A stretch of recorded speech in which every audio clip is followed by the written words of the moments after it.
Muito bem, pessoal. Essa é a terceira aula do nosso curso sobre a consideração moral dos seres sencientes, sobre o debate sobre a consideração moral dos animais não humanos.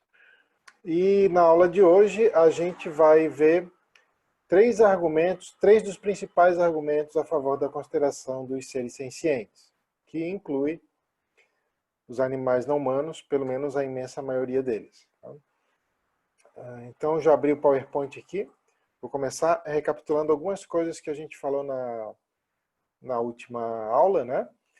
Então, assim, o primeiro desses argumentos que a gente vai ver em defesa da consideração dos seres sencientes é o argumento da relevância. Ele é um dos argumentos centrais no debate sobre ética animal, e a gente vai ver que ele implica o critério da senciência. Então, a gente já vai ver em detalhes o que é esse argumento e por que ele implica o critério da senciência e o que é exatamente senciência. Então, até a aula passada, nós estávamos discutindo as defesas do especismo. Né? Uma coisa que eu queria chamar a atenção é que, quando a gente discutiu as defesas do especismo, a gente viu que todas elas escolhem determinado critério para dizer quem deve receber consideração moral e quem não deve, ou para dizer qual é o grau de consideração moral devido a cada indivíduo. E na discussão que a gente fez na aula passada, a gente não discutiu propriamente esses critérios. O que a gente viu foi que, por exemplo, o argumento da sobreposição das espécies, que a gente abordou na aula passada, e que é um argumento em defesa da consideração de seres sencientes, ele aponta que, seja lá qual critério se adote para a consideração moral, alguns humanos vão ser excluídos e alguns animais não humanos vão ser incluídos. Não existe nenhum outro critério de consideração moral que não o pertencimento à espécie humana que inclua todos os humanos e exclua todos os animais não humanos. Só que eu gostaria de mostrar que o argumento da relevância ele entra diretamente nessa discussão sobre se os critérios adotados, por exemplo,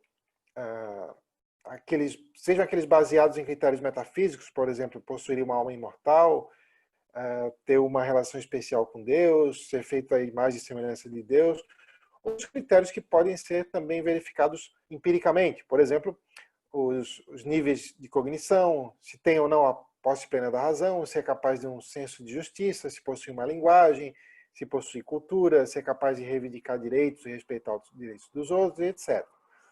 O argumento da relevância vai discutir propriamente se esses critérios são ou não relevantes para saber quem a gente deve considerar e para saber o grau de consideração devido a esse alguém. Então, vou dar dois exemplos aqui de como o argumento da relevância, se ele for sólido, ele rejeita não apenas o especismo, ele rejeita qualquer outra forma de discriminação. Tá? Então, vamos ver esse primeiro exemplo aqui, da escravidão baseada em níveis de inteligência. Vamos supor que alguém defenda que os humanos devem ser consideráveis porque possuem certo nível de inteligência. E aí alguém contraria esse argumento com o argumento da sobreposição das espécies e diz o seguinte: olha, mas aí muitos humanos vão estar excluídos, aqueles humanos que não têm certo nível de cognição, por exemplo, os bebês recém-nascidos, né, ou os portadores de determinadas doenças mentais que impedem dele chegar nesse nível de cognição. Mas vamos supor que o defensor da escravidão baseada em níveis de inteligência responda o seguinte: olha, mas eu não me importo, eu vou defender, escravizar esses humanos também, junto com os animais não humanos. Então, essa pessoa diria que ela não está sendo especista, porque ela não está discriminando com base na espécie, e sim com base nas capacidades cognitivas. Então, o argumento da sobreposição das espécies já não teria, digamos, muito poder de explicar onde é que está o erro com essa visão. O argumento da sobreposição das espécies, ele assume implicitamente que é errado desconsiderar aqueles humanos, mas ele não entra a fundo em discutir o porquê. Então, vamos ver um segundo exemplo. Vamos supor que alguém adote o critério do ambientalismo coerentemente. Por exemplo, o critério do ambientalismo holista, que diz que apenas espécies e ecossistemas importam, que os indivíduos não importam, que é o critério do ambientalismo holista, né? E aí vamos supor que nós dizemos a essa pessoa que, se ele adotar esse critério, ele vai ter que excluir os humanos da consideração moral. E vamos supor que essa pessoa assuma essa implicação e diga, sim, eu continuo achando que o critério holista é o mais plausível, mesmo que ele exclua os humanos. Então, eu não estou sendo especista. É isso que a pessoa diria. Bom, o argumento da relevância, se ele for sólido, ele mostra que essas visões, que não apenas o especismo, mas qualquer outra visão, por exemplo, que discrimine com base em níveis de inteligência, ou o critério do ambientalismo holista, que exclui todo e qualquer indivíduo, mesmo que eles sejam aplicados de maneira não especista, ou seja, que não favoreça esse ou aquele membro dessa ou daquela espécie, que ainda assim a gente teria razões para rejeitar também esses critérios, porque, de acordo com o argumento da relevância, eles não adotam o que é relevante para a consideração moral. Então, o argumento da relevância, ele visa mostrar que, em termos de consideração moral, existem sim critérios relevantes e critérios irrelevantes, tá? Que não é uma questão, digamos, de que qualquer critério é igualmente arbitrário. Não, na verdade o argumento sugere que existem critérios que são arbitrários e outros que não são. Tá? Então vamos ver em detalhes esse argumento. Então,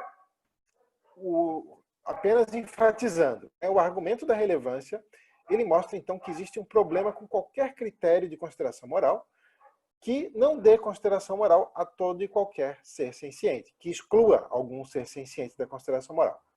Então, reenfatizando, né, o argumento da relevância, ele é uma crítica não apenas aos critérios especistas, né, mas também ao critério dos níveis de inteligência e o critério também do ambientalismo holista. Tá?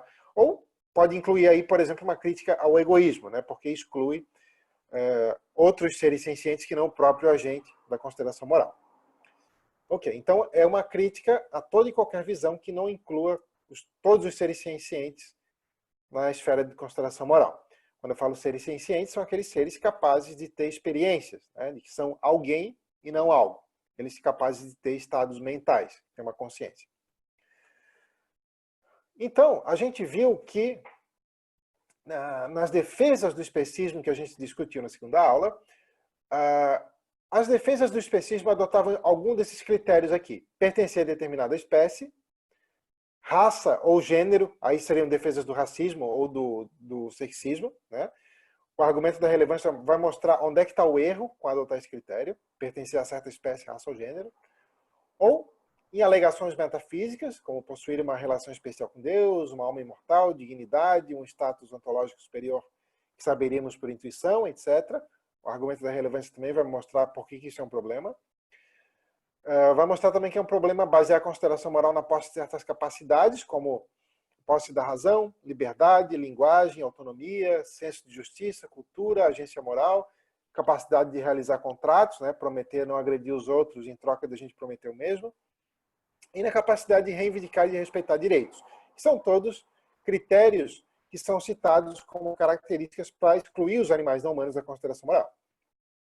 O argumento da relevância vai mostrar também um problema com basear a consideração moral na posse de certas relações, como de solidariedade mútua, relações afetivas, políticas ou de poder, né? Como naquela alegação de que estamos justificados a desconsiderar os animais não humanos porque somos mais fortes. Né? Nós vimos também que algumas defesas do especismo se baseiam na ideia de que o especismo está justificado porque seria alegadamente baseado em uma característica biológica, a espécie, e que o racismo não seria por estar alegadamente baseado numa construção social. A gente já viu problemas com esse argumento, mas o argumento da relevância vai mostrar onde é que exatamente está o erro com isso tudo aqui. Né? No fato de um comportamento ser ou não natural, utilizar isso como critério de consideração moral, ou utilizar como critério saber se o afetado ou não pela ação é o próprio agente, que é o critério do egoísmo, né? Ou no fato de o objeto em questão ser ou não uma totalidade, que é o que é levado em conta no critério do ambientalismo holista, que eles levam em conta apenas os ecossistemas e as espécies, e não os indivíduos. Então, o argumento da relevância, ele visa dar um argumento para explicar por que isso tudo aqui está errado. Por que basear a consideração moral nisso tudo aqui e em mais um monte de coisa está errado. Tá? Não, que são critérios irrelevantes para a consideração moral. Então, vamos lá. Eu resumi o argumento da relevância aqui em 4 passos. Eu vou ler rapidamente eles e depois a gente vai destrinchar e explicar cada um deles. Tá? Então, o argumento da relevância diz o seguinte: para uma distinção estar justificada, precisa ser relevante para o assunto em questão. Isso é uma premissa que a imensa maioria das pessoas que conseguem raciocinar aceita. Né? Todo mundo acha muito louco se a gente basear os critérios que a gente adota em assuntos que não são relevantes para o que a gente está discutindo, são relevantes para outra coisa. Tá? Bom, o segundo passo diz o seguinte: o que é relevante para saber quem devemos considerar é saber quem é passível de ser prejudicado e ou beneficiado. E o terceiro passo diz que, para alguém ser passível de ser prejudicado e ou beneficiado, é necessário e suficiente que seja senciente, ou seja, que seja capaz de experimentar certos estados como positivos e outros como negativos. Então, a conclusão que se segue, se essas 3 premissas forem verdadeiras, é que o que é relevante para saber quem devemos considerar é saber quem é senciente. Então, agora vamos explicar cada um desses passos do argumento da relevância. Vamos começar ali pelo primeiro passo. Para uma distinção estar justificada, precisa ser relevante para o assunto em questão. Então, vamos lá, passo a passo. Então, de novo, né, a primeira premissa. Para uma distinção estar justificada, precisa ser relevante para o assunto em questão. A imensa maioria das pessoas já aceita essa premissa, mas vamos supor que alguém de vocês não aceite o que a gente poderia dar como exemplo. Né? Então, vou dar primeiro esse exemplo. Vamos supor que a gente precisa estabelecer um critério para atender pessoas que chegam na emergência de um hospital. Tá?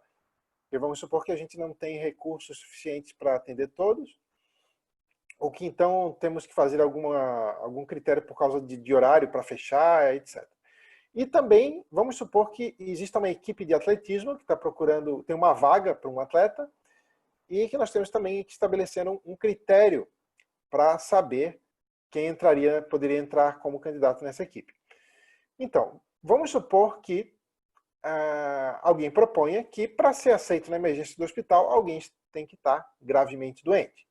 Esse critério ele é aparentemente muito plausível, porque é isso, em relação a isso, que diz respeito ao atendimento em um hospital. E vamos supor que alguém estabeleça a capacidade de saltar 7 metros para alguém ser aceito na equipe de atletismo. Tá? Que também parece relevante, vamos supor que seja aí uma equipe de salto em distância. Tá? Ok, vamos supor então que alguém inverta esses critérios. Tá? Vamos supor que alguém inverta esses critérios e diga que o que é relevante para a gente atender alguém na emergência de um hospital é saber se essa pessoa está em condições naquele momento de saltar 7 metros. E para aceitar alguém na equipe de atletismo, diga que o que é relevante é saber se essa pessoa está gravemente doente. Bom, essa pessoa estaria se baseando nos critérios irrelevantes, porque tais critérios não têm a ver com o que está em jogo, com a questão que queremos responder, com o problema que queremos resolver. Tá? Esse exemplo é bem trivial, vamos dar outro exemplo para reforçar o entendimento disso, mas é bem trivial também. Vamos supor que a gente tem novamente um hospital e que tem ali a vaga para médico, né, para médica. E que também temos que estabelecer um critério para eleger quem seria o profissional que ocuparia essa vaga, mas que também temos que estabelecer critérios para poder ser atendido nesse hospital, né, para ser examinado por esse profissional. Então, parece que o que é relevante para saber que profissional contrataríamos é saber se tem as habilidades profissionais, técnicas, né, que possui capacitação técnica profissional para atender quem chegasse ali para se consultar. Né? E parece que o que é relevante para ser examinado por esse profissional é estar doente. Né? Vamos supor que alguém inverta as coisas e diga o seguinte: olha, só quem tem a capacidade de medicar os outros é que deveria ser atendido. Não, isso parece completamente irrelevante. Né? E vamos supor que alguém diria, então, o contrário, que para alguém ser aceito como parte da equipe médica, teria que estar gravemente doente. Não, isso é inverter os critérios e achar que o que é relevante para uma coisa seria relevante também para outra. Isso aí seria um erro descabido. Então, esse argumento da relevância, ele parece mostrar que aquela visão de que, em termos de ética, todos os critérios são igualmente arbitrários, né? Como se diz aí, é tudo muito subjetivo, parece que não é assim, né? Parece que no dia a dia ninguém aceita isso. No dia a dia todo mundo reconhece que existem critérios que são baseados em características relevantes para aquilo que está sendo discutido e outros que são baseados em características irrelevantes. Por que eu estou mencionando tudo isso? Porque depois a gente vai ver a imensa maioria das pessoas adota critérios irrelevantes na hora de saber quem deve ser considerado e quem não deve. E quando eu falo imensa maioria das pessoas, infelizmente os filósofos não escapam disso. Ao longo da história da filosofia, a gente vê aí defesas de critérios completamente irrelevantes para basear a consideração moral, todos aqueles que listamos na segunda aula sobre as defesas do especismo, né? A posse da razão, o senso de justiça, a capacidade para agência moral, capacidade de reivindicar e respeitar direitos, né? Por exemplo, quando se diz os animais não humanos não deveriam ter direitos porque não sabem reivindicar os seus direitos, depois a gente vai ver por que isso é irrelevante para a consideração moral. Ok.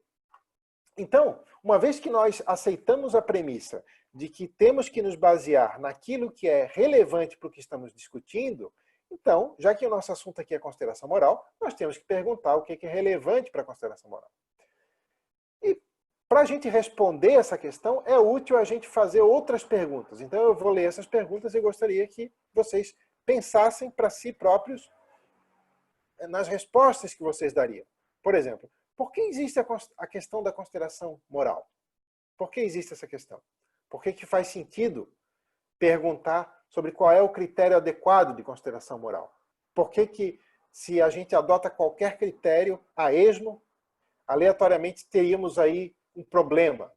Né? Por que alguém precisaria de consideração moral? Né? Para a gente responder essa questão, por que alguém precisaria de consideração moral, é útil a gente pensar em situações onde alguém não precisaria de consideração moral. Que situações são essas? Por exemplo, por que a gente... Uma pista que a gente poderia ter é pensar num caso assim. Vamos supor que alguém fosse invulnerável, que essa pessoa não fosse possível diminuir o bem-estar dela, tá? E que não fosse possível aumentar. Vamos supor que essa pessoa já teria o máximo possível de felicidade no universo. Que também não fosse possível afetar negativamente de maneira alguma essa pessoa. Será que essa pessoa precisaria de consideração moral? Será que faria alguma diferença para ela? Então, esse caso nos dá uma pista para a resposta sobre o que é relevante para a consideração moral, que eu já vou falar logo em seguida. Né? Então, a questão central é essa. O que está em jogo quando falamos de consideração moral? Tá? O que significa dar consideração moral a alguém? Tá? Então, daí uns 10 segundinhos para vocês pensarem nisso tudo e vamos, no próximo slide, responder essas perguntas. Tá? Então, vou passar aqui para o próximo slide. Ok, algumas respostas. Né? Então, a questão da consideração moral, ela só existe porque existem seres que são passíveis de serem prejudicados e ou beneficiados. Porque, como eu falei anteriormente, se não existissem no universo seres que nós podemos afetar com nossas decisões práticas, para pior ou para melhor, o bem deles, não faria sentido se preocupar com consideração moral, porque qualquer coisa que fizéssemos seria indiferente para esses seres. Mas já que existem seres passíveis de serem prejudicados ou beneficiados, então é sobre isso que diz respeito à consideração moral. Tá? Então, dar consideração moral a alguém é exatamente buscar que esse alguém seja beneficiado e evitar que seja prejudicado. É sobre isso que é a consideração moral, e não sobre qualquer outra coisa. Tá? Quando a gente diz, eu dou consideração moral direta a alguém. Né? Então, quer dizer que eu procuro evitar prejudicar e procuro beneficiar esse alguém por preocupação com o próprio bem desse alguém. A meta final é o bem desse alguém. É sobre isso que é a consideração moral. Então, como eu tinha dito, né? Quando que não faz sentido dar consideração moral direta? Né? A gente tinha visto um exemplo assim na primeira aula, quando a gente está diante de objetos que não podem ser prejudicados nem beneficiados. Por exemplo, eu tinha citado o caso de um tijolo, se eu não me engano, né? Qualquer coisa que a gente fizer, para o tijolo vai ser completamente indiferente, né? Porque ele não reconhece certos estados como positivos e outros como negativos, porque não existe alguém que é o tijolo. Não existe alguém dentro daquela estrutura ali, daquele corpo, vamos dizer assim. Tá? Então, não faz sentido dar consideração moral direta a seres que não são passíveis de ser prejudicados e ou beneficiados. No caso do tijolo e de vários outros tipos de seres não sencientes, que a gente vai ver depois, isso acontece porque não existe alguém, eles não têm uma consciência. Mas, pelo menos teoricamente, seria possível um ser ter consciência e não fazer sentido da consideração moral a ele, que é o caso do ser completamente invulnerável, que eu citei antes. Né? Alguém que já tivesse toda a felicidade do mundo e que não pudéssemos diminuir essa felicidade, que não fosse possível afetá-lo negativamente e não fosse possível aumentá-la, não fosse possível afetar esse ser positivamente. Mas, no mundo real, parece que não existem seres assim. Então, apesar de ser um bom exemplo teórico, na prática não precisamos nos preocupar com esse caso. Precisamos nos preocupar só com os casos dos seres que são passíveis de ser afetados positiva ou negativamente e distinguir esses seres daqueles seres vivos ou objetos que não são passíveis de ser afetados positiva ou negativamente. Tá? Então, o centro da consideração moral é isso, é saber quem a gente poderia, com nossas ações, prejudicar ou beneficiar. Então, vou enfatizar, o que é relevante para saber quem considerar é saber quem é passível de ser prejudicado e ou beneficiado. É isso que diz o segundo passo do argumento da relevância. Então, nós precisamos investigar que critério a gente poderia usar para saber quem é passível de ser prejudicado e ou beneficiado, que é o terceiro passo do argumento. Né? E daí que surge, então, o critério da senciência. Tá? Às vezes, vocês vão estar vendo um risquinho aí, um quadradinho no PowerPoint, que fica entrando a atualização aqui do sistema e eu não consegui desativar isso. Tá? Ok. Então, critério da senciência. Né? Por que, então, que o argumento da relevância implica o critério da senciência? Porque, lembrando, agora nós estamos investigando quais são os seres passíveis de ser prejudicados e ou beneficiados. Tá? E o argumento da relevância diz que são os seres sencientes. Por quê? Então, vou ler de novo a premissa do argumento, né? Diz o seguinte: para alguém ser passível de ser prejudicado e ou beneficiado, é necessário que seja capaz de experimentar certos estados como negativos e ou outros como positivos. Tá? E é isso que define um ser senciente. Tá? Porque existem certas definições de senciência que são de uso comum, que elas são equivocadas. Tá? Essas definições muitas vezes confundem um estado específico da senciência com a senciência como um todo. Tá?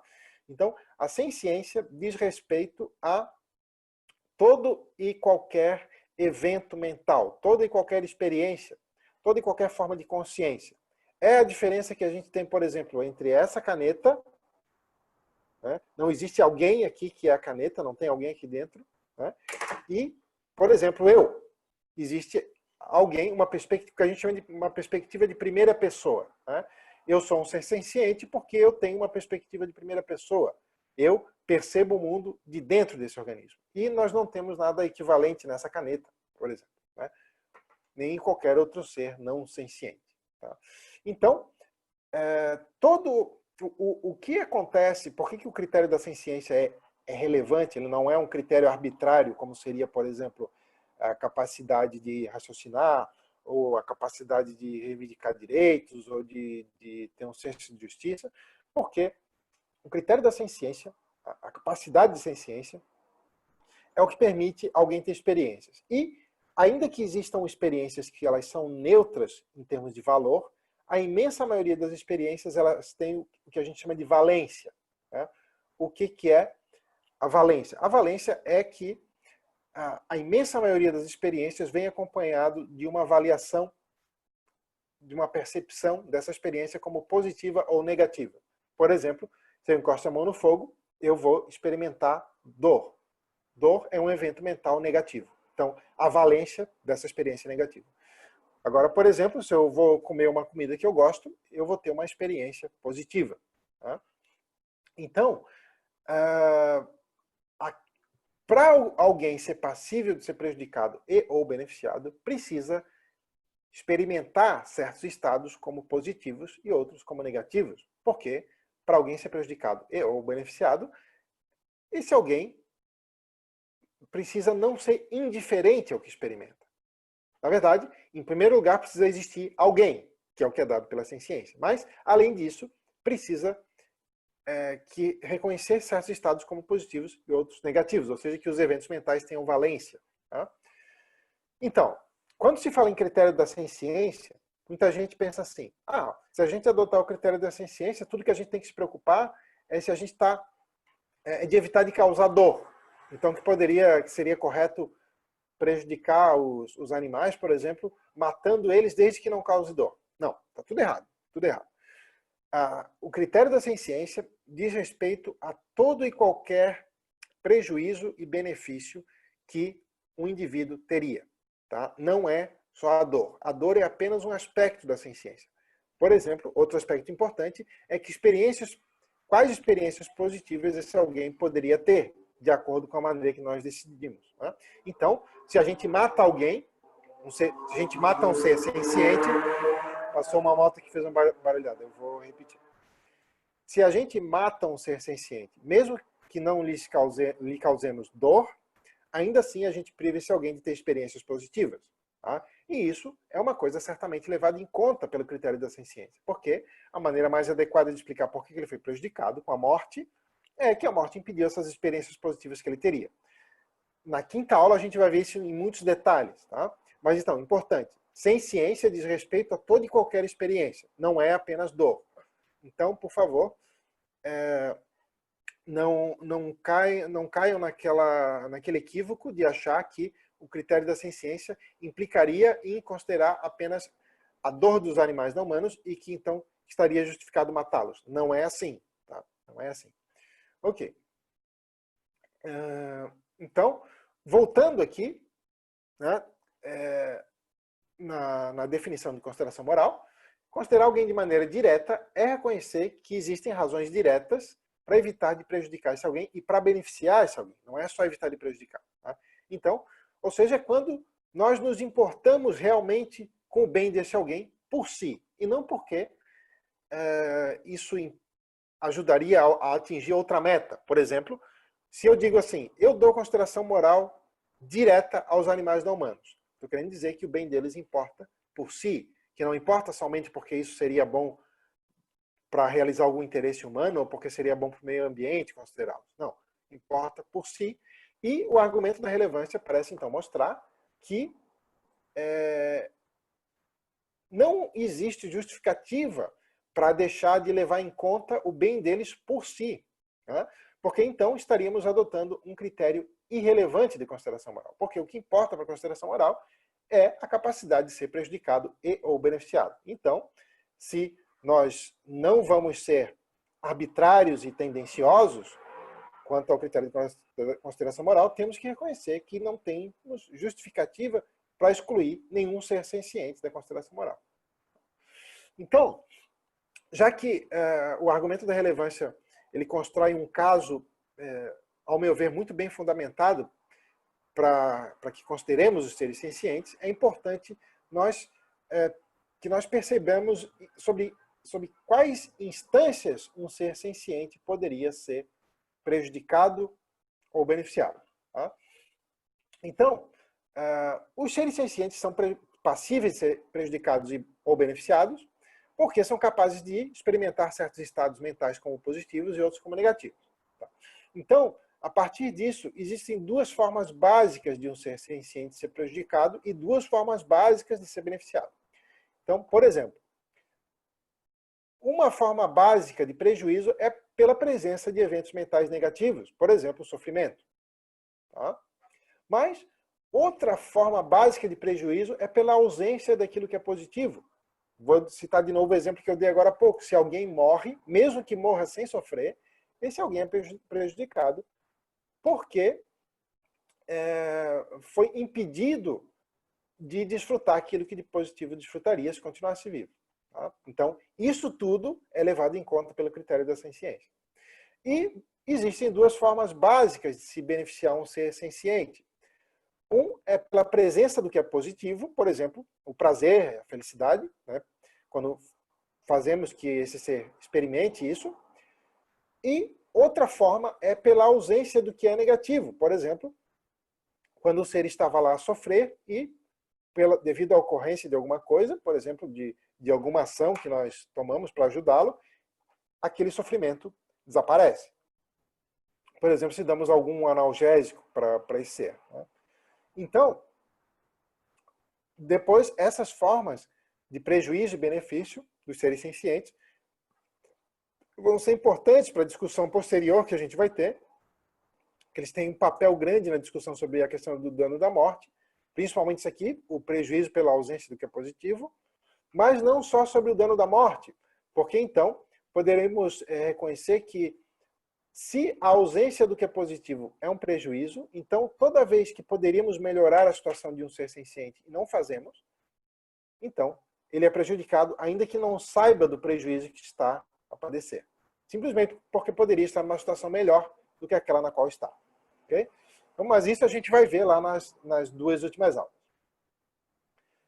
Então, aqueles critérios listados anteriormente, que são os critérios adotados pelas defesas do especismo, né, que nós discutimos na segunda aula, posse da razão, saber se um comportamento é ou não natural, saber se um critério é baseado ou não em distinções biológicas, saber se um ser tem linguagem, se tem autonomia, se é capaz de agência moral, etc., são irrelevantes porque eles não levam em conta que a consideração moral é sobre quem poderíamos prejudicar ou beneficiar.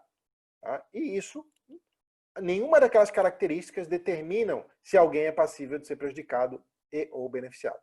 Okay? Então, vamos ver agora um exemplo de erro de aplicação do critério de relevância na história da filosofia. Deixa eu ver se eu coloquei mais um slide específico. Não. Ok. Vocês lembram que no início da aula aqui eu citei um exemplo de alguém adotar a capacidade de saltar 7 metros para aceitar alguém numa emergência do hospital e adotar a característica de estar gravemente doente para aceitar alguém em uma equipe de atletismo. Né? A gente viu, mas pô, que coisa louca isso, né? Que critério idiota. E dei um outro exemplo de adotar estar gravemente doente como critério para aceitar alguém como médico e adotar o critério saber se alguém é um médico para poder ser medicado por um médico e não adotar a característica de estar gravemente doente. Então, isso são erros absurdos que no dia a dia ninguém aceita. Tá?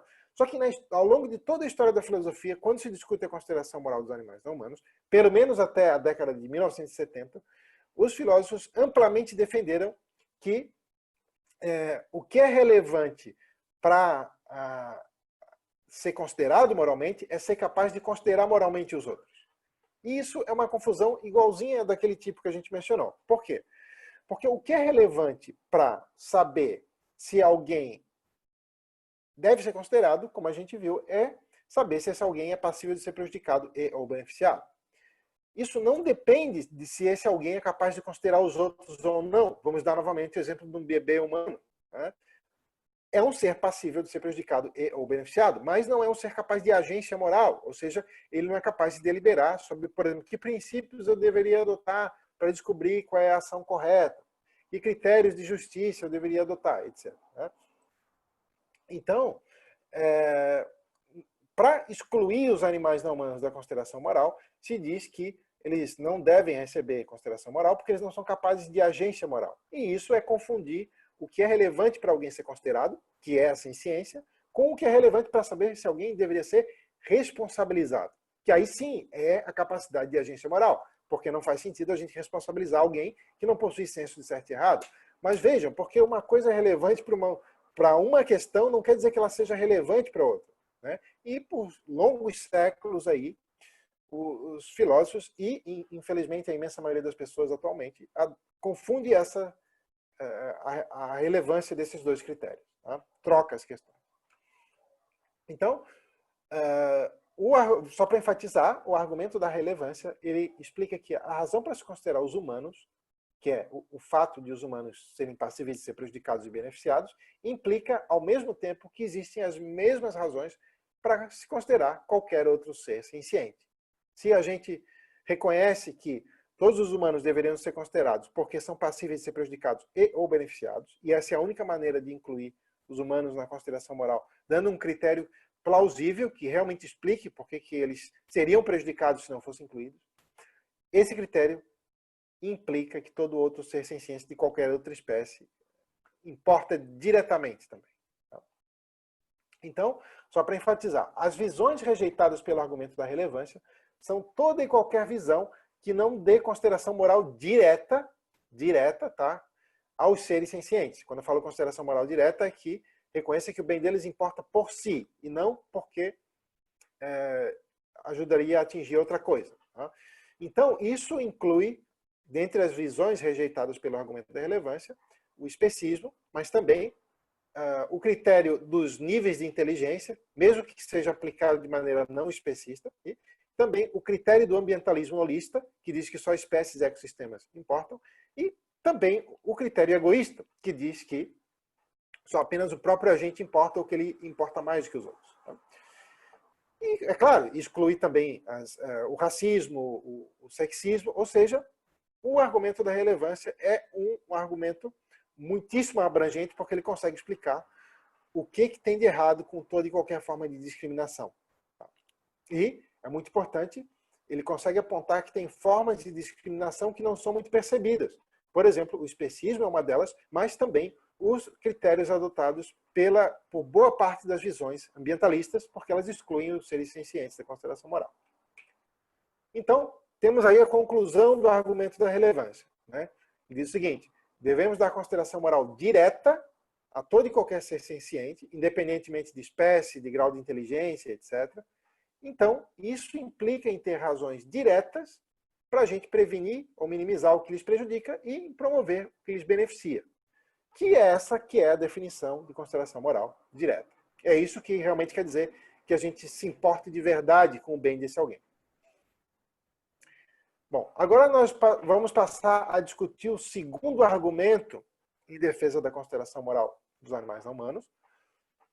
E antes, eu quero explicar da onde que surge, o que esse argumento visa responder. Tá? Então agora a gente vai passar a discutir o argumento da igual consideração. O argumento da igual consideração, ele é um pouquinho mais cheio de nuances, assim, é um pouquinho mais complicado, mas não muito também. Mas eu pediria então que vocês prestassem muita atenção, porque existem bastante interpretações equivocadas em relação a esse argumento. Tá? Entrou de novo aqui a atualização, estou fechando. Então, existe uma visão de que os animais não humanos devem receber uma consideração moral direta, como defende o argumento da relevância, mas muitas pessoas dizem que a consideração que a gente deveria aos animais não humanos deveria ser menor do que aquela devida aos humanos. Tá? Então, vou repetir, essas pessoas concordam com o argumento da relevância quando ele diz que o bem dos animais não humanos importa por si, e não devido a atingir outra coisa, como as metas do ambientalismo ou interesses humanos, etc. Mas essas pessoas dizem que importa em grau menor do que o bem dos humanos. Tá? Será que essa visão é plausível? Será que é possível justificar essa visão? Ou será que ela é também uma forma de especismo, né? de favorecimento tendencioso aos humanos, por exemplo? De especismo antropocêntrico, no caso. Então, é isso que vamos discutir agora. Então, essa é a nossa questão. Seria essa visão especista? Né? Então, para responder, a gente precisa saber se essa visão é ou não tendenciosa, se a gente tem justificativa ou não para dar uma consideração maior aos humanos. Tá? E se não, qual é a implicação disso? Né? Será que a gente deve uma igual consideração a todos os seres sencientes, ou será que estaria justificado, em vez disso, fazer uma hierarquia? Vamos ver. Agora a gente vai abordar o argumento da igual consideração. O argumento da igual consideração, ele visa então mostrar que essa visão, apesar de dar consideração direta aos animais não humanos, que ela também é tendenciosa, que ela seria também uma forma de especismo. Tá? E o argumento da igual consideração ele pode ser colocado de diversas maneiras. Tá? Então eu estou colocando aqui da maneira que eu achei o mais simples possível, e depois eu vou botar vários exemplos para ficar bem claro. Tá? O argumento da igual consideração, ele diz o seguinte: se as razões para se considerar alguém derivam da possibilidade de esse alguém ser prejudicado e ou beneficiado, que é o que diz o argumento da relevância. Né? O argumento da relevância já diz isso. Né? Então o argumento da igual consideração ele parte do argumento da relevância. Então diz o seguinte: se a razão para se considerar alguém é a possibilidade desse alguém ser prejudicado ou beneficiado, então, quanto maior a possibilidade de alguém ser prejudicado e ou beneficiado, mais fortes são essas razões. Então, o que o argumento da igual consideração está dizendo é o seguinte: se o que é relevante para a consideração moral é a possibilidade de alguém ser prejudicado ou beneficiado, o que é relevante para o grau de consideração é a magnitude dos prejuízos e benefícios, e não a espécie a qual alguém pertence. Tá? Então, é isso que o argumento da igual consideração está dizendo, que dizer que os animais não humanos importam, mas importam menos, é também tendencioso, é uma forma de especismo. Tá? Então, continuando, né, o argumento da igual consideração, vai dizer o seguinte: acessar de maneira não tendenciosa a forças das razões para levar em consideração o bem de alguém. Então, estamos falando agora do grau de consideração e não de se alguém vai ser considerado ou não. Né? Então, se a gente não é tendencioso na hora de estabelecer o quanto deveremos evitar de prejudicar ou buscar beneficiar alguém, a gente tem que reconhecer, então, que prejuízos de magnitude similar em indivíduos distintos têm que gerar razões de igual força para a gente prevenir o prejuízo, e que quanto maior a magnitude do prejuízo, mais fortes são essas razões. E que isso não depende, em grau algum, da raça de alguém, do gênero de alguém e da espécie de alguém. Então vejam que muitas pessoas que aceitam que o racismo e o sexismo são formas de discriminação, dizem que o especismo não seria, ou que então não seria uma discriminação tão ruim quanto. Mas veja, o argumento da igual consideração, ele diz que aquilo que explica onde que está o erro com o racismo e o sexismo, implica automaticamente que o especismo é igualmente injustificável e tão injustificável quanto, porque o que importa é a magnitude do prejuízo e do benefício, e não sobre quem vai recair. Vamos ver se eu botei algum exemplo. Botei. Então, o que o argumento da igual consideração vai exigir é o que a gente chama de exigência de inversão. Tá? Então, depois a gente vai ver essa exigência de inversão, ela não depende de a gente assumir uma visão específica na ética. Tá? Depois a gente vai ver como é que essa exigência de inversão ela acontece em várias visões de ética diferentes. Tá? Mas vamos fazer de conta que a gente assumiu aqui uma visão de ética, que todo mundo concorda, que a gente tem uma meta de causar o menor dano possível. Tá? Eu vou usar essa visão como exemplo para a gente entender a exigência de inversão, que é aquilo que o argumento da igual consideração exige. Tá? Então vamos supor que a gente tem dois indivíduos, o indivíduo A e o indivíduo B. Então vamos supor que a gente tenha que escolher ou deixar o indivíduo A com um nível de bem-estar de -10, que é uma dor considerável, ou o indivíduo B com -1, que é uma dor bem mais leve. Tá? Então, se a gente tem a meta de causar o menor dano possível, a gente vai dizer, olha, é melhor então prejudicar o indivíduo B, porque daí ele sai menos prejudicado do que o indivíduo A. Tá? Ok. O que implica então dar igual consideração? Implica em aceitar que se os papéis fossem invertidos, como está ali embaixo, se fosse ao contrário, se a gente tivesse que escolher ou deixar o B com -10 de sofrimento ou o A com -1, que então a gente deveria escolher prejudicar o A, porque daí ele sairia menos prejudicado e aí atingiríamos, nos dois casos, nas duas situações, a meta de causar o menor dano possível. É isso que é dar uma consideração não tendenciosa. Tá? Acho que, abstratamente, na teoria, eu nunca vi alguém que rejeitasse esse princípio. Tá? Mas na prática, pelo menos quando os animais não humanos são afetados, ninguém aplica. Quer dizer, ninguém não, mas a imensa maioria das pessoas rejeita e não aplica o princípio que aceita na teoria. Né? Então, as discriminações, né, o racismo, o sexismo e o especismo, são discriminações porque violam exatamente esse princípio da igual consideração e a exigência de inversão que ele faz. Por exemplo, como vimos, na teoria, todo mundo aceita que, se a gente tem que escolher ou deixar o A com menos 10 ou o B com menos 1, que deveríamos, nesse caso, escolher deixar o B com menos 1 para causar o menor dano. E que então, se fosse os papéis invertidos, deveríamos deixar, na situação 2 ali, o A com menos 1, para evitar de causar o dano maior. Mas o que acontece na prática? Na teoria, todo mundo aceita esse princípio. Na prática, se o indivíduo A for um humano, então, vocês estão vendo que na hora de dar o exemplo teórico, eu falei indivíduo A e indivíduo B. Eu não falei quem era o humano, quem era o não humano. Né?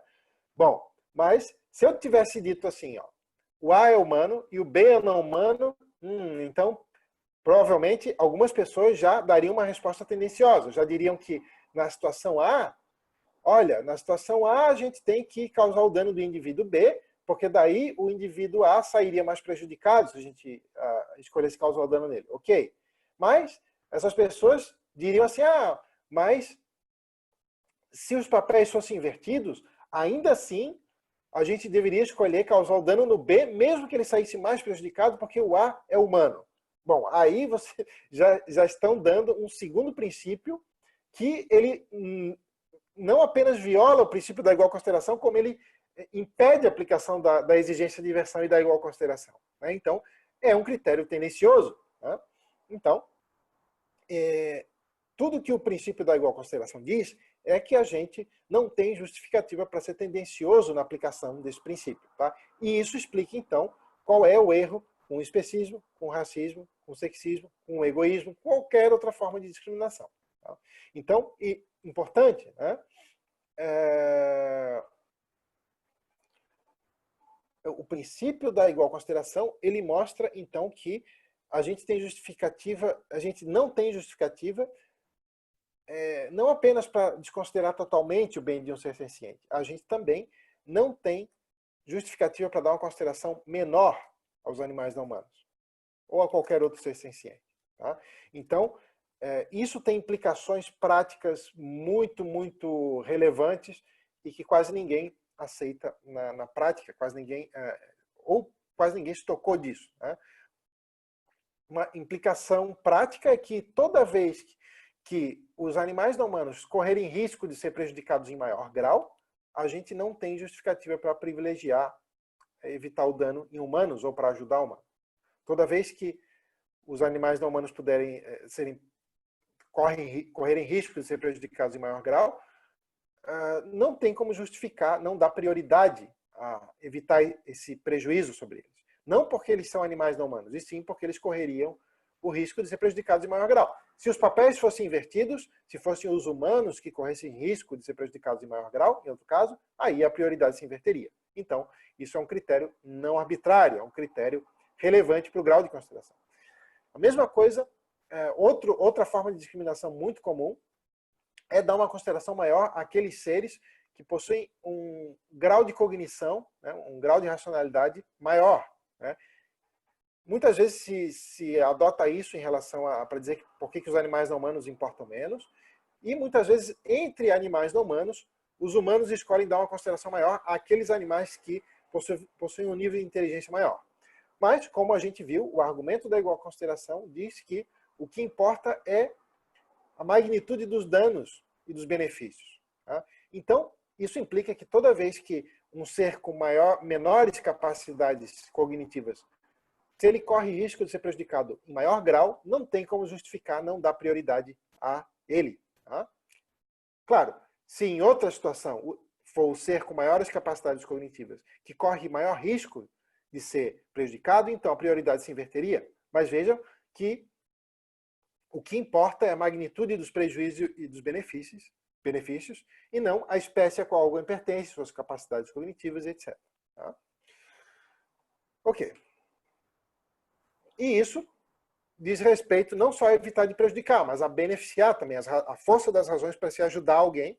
Depois a gente já vai ver isso na última aula, como que isso se aplica em relação a que problemas priorizar no mundo. Né? ao quanto deveríamos investir em solucionar certos problemas. Bom, agora vamos passar para outro trecho, alguns esclarecimentos sobre o princípio da igual consideração. Tá? O princípio da igual consideração, nos anos 70, acho que, talvez, não sei, a menos que eu esteja enganado sobre isso, mas acho que o primeiro filósofo a defender com esse nome, o princípio da igual consideração, foi o Peter Singer. Tá? Ainda que esse princípio tivesse presente já em outros autores, como Lewis Gompertz, que foi um igualitarista que escreveu em defesa dos seres sencientes lá no século XIX, mas com esse nome, princípio da igual consideração, a gente encontra lá no Singer. Peter Singer ele adota uma teoria normativa, né, ou seja, aquela teoria da ética que visa dizer qual é a ação correta, que é conhecida como utilitarismo. Né? Depois a gente já vai ver o que essa teoria quer dizer. Não confundam utilitarismo com instrumentalismo. Tá? Tem muita gente que fala assim, a visão utilitarista é aquela que usa os outros como instrumentos, como meios, né? Na verdade, o que quer dizer utilitarismo não é isso. Tá? O utilitarismo dá consideração moral direta a todo e qualquer ser senciente. Tá? Não é a visão instrumental dos seres sencientes. Não confundam que, apesar do nome, utilitarismo não tem nada a ver com isso. Não é a visão instrumental sobre os seres sencientes. Tá? Mas, enfim, o Singer foi o primeiro, ou talvez o mais conhecido defensor da igual consideração dos seres sencientes. Então, devido a isso, muitas pessoas pensam que a igual consideração só pode ser defendida a partir do utilitarismo. Então, tem pessoas que já me falaram assim, poxa, mas eu não sou utilitarista, eu adoto outra visão de ética, eu acho que outra visão de ética é mais plausível. Sei lá, alguém que adote teorias de direitos morais, ou que adote o prioritarismo, ou o igualitarismo, ou qualquer outra visão de ética, uma teoria de virtudes. E essa pessoa vai dizer, então não tenho que considerar todos os seres sencientes, porque eu não sou utilitarista. Eu queria mostrar que isso está errado. Tá? Na verdade, a igual consideração dos seres sencientes, ela é aceita por toda e qualquer visão de ética que não seja tendenciosa. E não ser tendencioso não é uma característica exclusiva do utilitarismo, é uma característica de toda e qualquer visão de ética que não seja arbitrária, né? Que seja minimamente decente. Tá? Então, o que eu queria mostrar é que assim, existem várias visões de ética. Na ética a gente não tem uma teoria única, assim, uma teoria bem estabelecida, como a gente tem, por exemplo, na biologia, onde a gente tem a teoria darwinista, né? Ou, por exemplo, na física de macro-objetos, onde a gente tem a física newtoniana. Né? Na ética, a gente tem várias teorias que competem entre si. Alguns autores acham que esse conflito vai ser resolvido, e depois vamos ter uma teoria bem estabelecida. Outros dizem que consideram impossível resolver esses conflitos, mas isso não importa porque a gente vai discutir agora. Tá? O que eu quero mostrar é que as distintas visões de ética que aceitam a igual consideração, muitas vezes elas chegam a prescrições distintas. Elas dizem que a ação correta é uma e outra visão vai lá e diz que é outra. Tá? E, às vezes, nas vezes em que essas visões de ética coincidem e dizem que a ação correta é aquela, elas concordam em qual é a ação correta, na imensa maioria das vezes isso se dá por razões distintas. Então, vocês vejam que existem, de acordo com as diferentes visões de éticas, prescrições distintas, e quando as prescrições são as mesmas, as razões que fundamentam essas prescrições são distintas. Tá, e daí vocês podem estar perguntando, tá, mas como é que então todas elas, todas não, mas assim, muitas delas aceitam a igual consideração, se elas prescrevem ações distintas? Já vamos ver então. Então, eu vou dar exemplo com 3 visões de ética, tá? E todas as 3 aceitam a igual consideração. Então, não são quaisquer visões de ética, são 3 das grandes correntes de ética da ética contemporânea. Né? Tem várias outras, mas eu escolhi essas 3 porque eu acho que é bem fácil de mostrar como é que elas aceitam a igual consideração. Tá? Mas tem várias outras visões de direitos morais também, né? Tem vários tipos de visões de direitos morais, a gente vai falar um pouquinho delas depois. Mas nós temos ali o utilitarismo, o maximin e o igualitarismo. Tá? Então, vamos ver assim, bem por cima, grosso modo, só para a gente entender como é que essas três visões aplicam a igual consideração. Tá? Então, o utilitarismo diz o seguinte: todas essas visões, essas três visões, elas visam dizer qual é a ação correta. Né? Mas, para isso, elas incorporam uma teoria do valor, que é uma teoria que diz qual é a melhor situação, tá? Dentre as opções disponíveis. E para o utilitarismo, uma situação é melhor quanto maior for o saldo total agregado daquilo que é positivo, menos o total daquilo que é negativo, levando em conta todos os seres sencientes afetados. Então a gente somaria todos os sofrimentos dos seres sencientes e todos os prazeres nos distintos indivíduos e depois somaria tudo, veria se o saldo é positivo ou negativo. Se for negativo, aquela situação é ruim. Se for positivo, aquela situação, no geral, é boa. E o quão maior for o saldo positivo, melhor ela é. E o quão maior for o saldo negativo, pior ela é, segundo o utilitarismo. Então, vocês viram que não tem nada a ver com aquela visão que diz que os seres sencientes só têm valor enquanto meio, com valor instrumental. Não, o bem do ser senciente é levado em conta por si, mas para o utilitarismo, o que importa é a soma total agregada. Tá? Tem várias críticas a essa visão de ética, assim como tem várias críticas às outras. Né? A gente não vai abordar essas críticas agora. Lembrando, a gente está focando aqui só em como é que essas visões aplicam o princípio da igual consideração. Só para a gente ver que não é só a partir do utilitarismo que dá de aceitar essa ideia. Já o princípio do maximin, que é outra visão de ética, diz que ele não avalia o quão ruim é uma situação somando e agregando, como faz o utilitarismo. Diz o seguinte: uma situação é melhor quanto maior for o nível de bem-estar de quem se encontra na pior situação. Para o maximin, importa quem está pior, ou aqueles que estão pior. Quanto maior for o nível mínimo, melhor é uma situação. Daí que vem o nome maximin, né? Maximizar o nível mínimo. Tá? Então, dá prioridade a quem estiver na pior situação. E temos aqui o princípio do igualitarismo. Então, o importante aqui não confundir o utilitarismo, a teoria da ética, com a igual consideração. A igual consideração pode ser aceita por várias teorias éticas. O igualitarismo é uma teoria ética específica, que diz o seguinte, que uma situação é melhor quanto melhor estiver distribuído o bem total, a soma do bem total entre os indivíduos. Então, o igualitarismo diz que, diferentemente do utilitarismo, onde só importa a soma total, para o igualitarismo importa também a distribuição dessa soma entre os indivíduos, que é melhor que todos estejam minimamente bem do que alguns lá muito bem e outros muito mal. É parecido com o maximin, mas enquanto o maximin se concentra na situação daqueles que estão pior, o igualitarismo está vendo como está a distribuição em vários níveis desse bem total. Tá? Não precisa se preocupar em entender exatamente as implicações de cada uma dessas visões agora. Tá? Eu só vou dar exemplos com números agora, para a gente entender como é que essas visões aceitam a igual consideração. Tá? Então, a gente tem aqui, ó, nós temos três situações. Situação 0, é o S0, temos o S1 e o S2. Tá? Situação 1 e situação 2. Temos dois indivíduos só. Tá? Então, na situação atual, que é o S0, todos os dois estão com 0 de bem-estar. Eu coloquei o 0 naquele, vamos supor que é aquele nível neutro. Tá? Alguém não está sofrendo, mas também não está feliz. Tá? É o nível 0.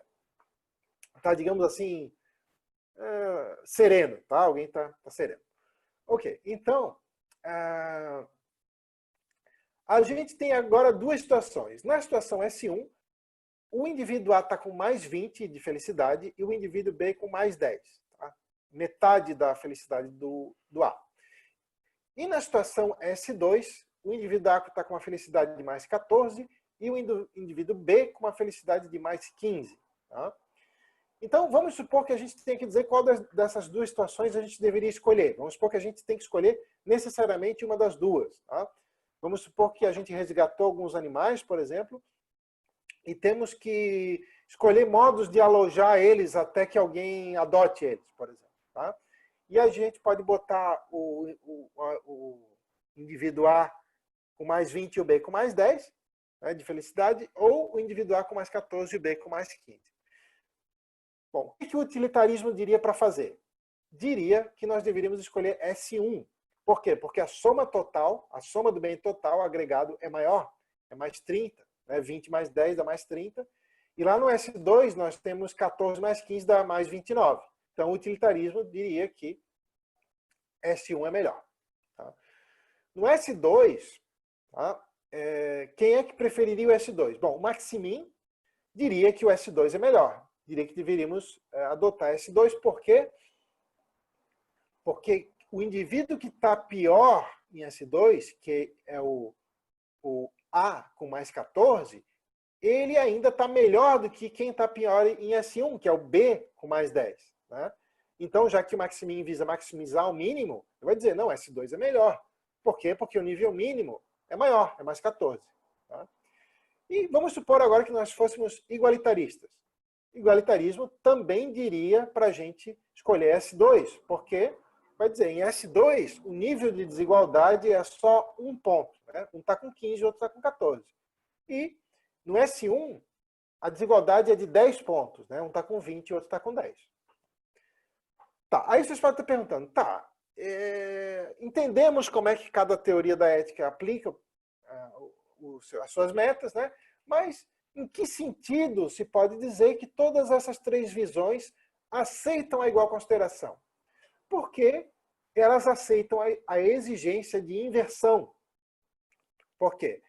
No exemplo que eu dei ali em cima, estava S1, A com mais 20, B com mais 10, S2, A mais 14, B mais 15. A exigência de inversão diria o seguinte, se fosse o contrário, se S1 fosse A mais 10 e B mais 20, e S2 fosse A mais 15 e B mais 14, ou seja, se os indivíduos A e B trocassem de lugar, todas essas três visões teriam que continuar prescrevendo a mesma decisão que prescreveriam no primeiro exemplo. Por exemplo, o utilitarismo diria que nesse exemplo de baixo aqui, a gente teria que continuar escolhendo S1 porque o bem total é maior. Não importa se é o A ou o B que seria mais beneficiado.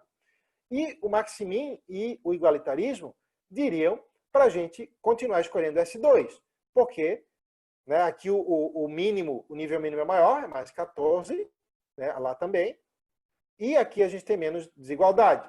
Então, se alguém fosse um especista, já estaria violando o princípio que adota. Por quê? Porque vamos supor que o A fosse um humano e o B um não humano. Né? Então, numa situação ele ia querer adotar, por exemplo, o S1, porque aí o A é mais beneficiado, mas se fosse invertido ele não ia querer, né? Porque aí o A seria mais prejudicado. Então, tudo o que essas três visões de ética, o utilitarismo, o Maximin e o igualitarismo dizem, é que para a gente atingir aquela meta que cada teoria de ética propõe, a gente não pode ser tendencioso na aplicação da exigência de inversão. A gente tem que continuar buscando aquela meta que a teoria busca, seja lá se for maximizar a soma total, seja lá se for aumentar o nível mínimo, seja lá se for diminuir a desigualdade, né? E se alguém é especista, não vai atingir essa meta. Então, enfatizando, em que sentido essas três visões acima aceitam igual consideração? No sentido de que elas manteriam que aquela é a decisão correta, seja lá qual for, se os indivíduos trocassem de lugar. Ou seja, essas visões de ética não são tendenciosas porque elas não estão mais preocupadas com A, ou com B, ou com C, ou com humano, ou com não humano, ou com os membros da raça X ou Y, ou do gênero X ou Y. Elas estão preocupadas em aplicar o princípio que se propõe. Então, existe uma objeção que diz o seguinte, que visões consequencialistas da ética não poderiam aceitar a igual consideração, porque, por vezes, diz essa objeção, que o que são visões consequencialistas? Né? São aquelas visões para onde para qual a ação correta sempre coincide com aquela que resulta nas melhores consequências. Como a gente viu, dependendo da visão de ética, melhores consequências vai ser definido de um jeito ou de outro. Tá? Mas todas as visões consequencialistas compartilham do princípio de que a ação correta sempre coincide com aquela que resulta nas melhores consequências. Então, o que essa objeção diz é que Se para chegar nas melhores consequências a gente precisar não dar igual consideração, se precisar a gente ser tendencioso, então que a gente deveria fazer isso segundo o consequencialismo e que então o consequencialismo não poderia aceitar igual consideração. Tá? Então eu quero mostrar, agora com outro exemplo, que rejeitar a igual consideração, rejeitar a exigência de inversão, nunca termina nas melhores consequências, seja lá qual visão consequencialista a gente adotar. E isso a gente pode ver com as próprias 3 visões que a gente citou anteriormente. Tá? O utilitarismo ele é sempre defendido como uma forma de consequencialismo, mas as outras duas, o Maximin e o igualitarismo, têm formas não consequencialistas também. Mas isso não importa agora. Vamos supor que a gente esteja trabalhando com as 3 formas consequencialistas dessas visões. Tá? Então, nós vimos que a gente tinha a situação 1, né, que a gente tinha o curso de ação 1 ou o curso de ação 2. Né? A mais 10, A mais 20 ou B mais 10, ou A mais 14 e B mais 15. Né? E na situação 2, S2, invertia a posição dos indivíduos. Né? Então, deixa eu ver se eu botei mais algum slide depois. Não, tá. Então, vamos supor que alguém é um utilitarista. Né? O utilitarista, na situação 1, diria para escolhermos C1, porque o bem agregado total é maior, é mais 30. Mas vamos supor que esse alguém diga o seguinte, mas em S2 eu não vou querer escolher C3, apesar de o bem total agregado ser maior. Porque daí o A é humano, ele vai ficar pior, eu não quero. Bom, então nesse caso essa pessoa não está sendo utilitarista.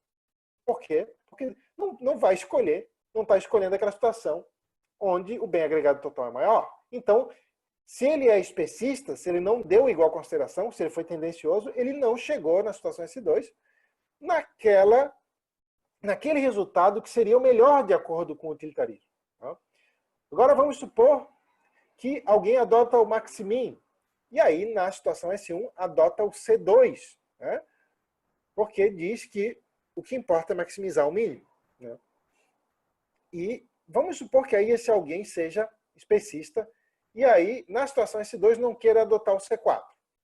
Aí a gente vai dizer, por que tu não quer adotar o C4? Porque o C4, o B fica com mais 14, né?